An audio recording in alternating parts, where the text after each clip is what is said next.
जय नेपाल। आजको यो भिडियोबाट मैले अगाडि भने जस्तै गाउँपालिका अधिवेशनको प्रक्रियाहरूको बारेमा विधानले बोलेका विषयमा म यहाँहरूलाई जानकारी गराउने जमर्को गरेको छु। गाउँपालिका अधिवेशन प्रत्येक गाउँपालिका क्षेत्रलाई गाउँ अधिवेशनको क्षेत्र मानिनेछ। प्रत्येक वडाबाट निर्वाचित क्षेत्रीय प्रतिनिधिहरू गाउँ अधिवेशनका सदस्य हुनेछन्। गाउँपालिका कार्यसमितिका पदाधिकारी र सदस्यहरू गाउँ अधिवेशनका पनि सदस्य हुनेछन्। योभन्दा अगाडि गाउँपालिका समिति छ भने गाउँपालिकाका समितिका सदस्यहरू सम्बन्धित अधिवेशनमा सदस्य हुनेछन्। गाउँपालिकामा पार्टीको तर्फबाट नेपाली कांग्रेस पार्टीको तर्फबाट निर्वाचित महिला प्रतिनिधि र महिला उम्मेदवारहरू गाउँ अधिवेशनका पनि सदस्य हुनेछन्। त्यसै गरेर सम्बन्धित गाउँपालिकाबाट प्रदेश सभामा निर्वाचित महिला प्रदेश सभा सदस्य, समानुपातिक महिला सदस्य र महिला उम्मेदवारहरू गाउँपालिका अधिवेशनका सदस्य हुनेछन्।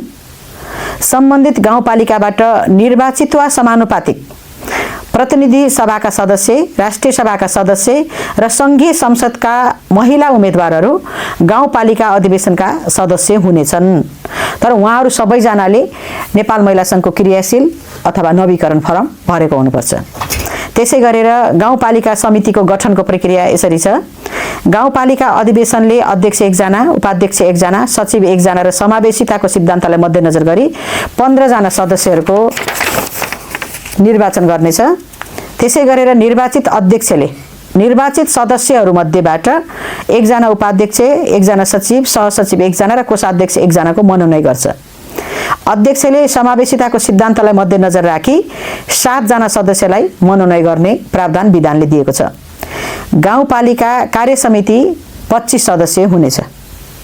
त्यसै गरेर नगरपालिका अधिवेशनको बारेमा नेपाल महिला संघको विधानले बोलेको कुरा, प्रत्येक नगरपालिका क्षेत्रलाई नगर अधिवेशनको क्षेत्र मानिनेछ।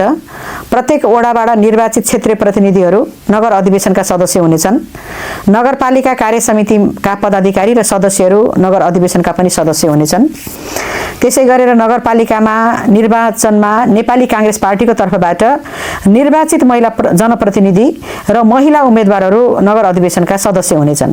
सम्बन्धित नगरपालिकाबाट प्रदेश सभामा निर्वाचित महिला प्रदेश सभा सदस्य र उम्मेदवारहरू नगरपालिका अधिवेशनका पनि सदस्य हुनेछन्। सम्बन्धित नगरपालिकाबाट निर्वाचित संघीय संसदका महिला सदस्य र उम्मेदवार नगरपालिका अधिवेशनका पनि सदस्य हुनेछन्। नगरपालिका कार्यसमितिको गठन, यसमा पनि अध्यक्ष 1 जना, उपाध्यक्ष 1 जना, सचिव 1 जना र समावेशिताको सिद्धान्तलाई मध्यनजर गरेर राखी 16 जना सदस्यको निर्वाचन गर्नेछ निर्वाचन समितिले।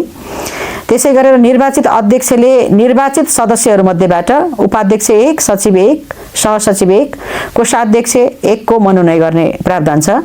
अध्यक्षले समावेशिताको सिद्धान्तलाई मध्यनजर राखी 10 जना सदस्यको मनोनयन गर्नेछ। नगरपालिका कार्यसमिति जम्मा 29 सदस्य हुनेछ। त्यसै गरेर उपमहानगर र महानगरपालिका कार्यसमितिको गठनको प्रावधानहरू, संघको उपमहानगरपालिका कार्यसमिति 33 सदस्य र महानगर कार्यसमिति 37 सदस्य हुनेछ। उपमहानगरपालिकाको कार्यसमितिमा 20 जना सदस्यहरू र महानगर कार्यसमितिमा 22 जना सदस्यहरू निर्वाचित हुन्छन्।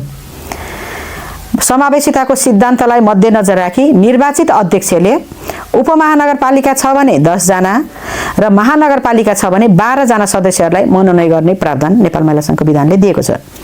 त्यसै गरेर महानगरपालिका र उपमहानगरपालिकाको काम कर्तव्य र अधिकारमा उपमहानगरपालिका र महानगरपालिका अधिवेशनको काम कर्तव्य र अधिकार, नगर अधिवेशनको काम कर्तव्य र अधिकार सरह हुनेछ। संघको महानगर उपमहानगर अधिवेशनको गठन गाउँ नगर अधिवेशनको गठन बमोजिम नै हुनेछ।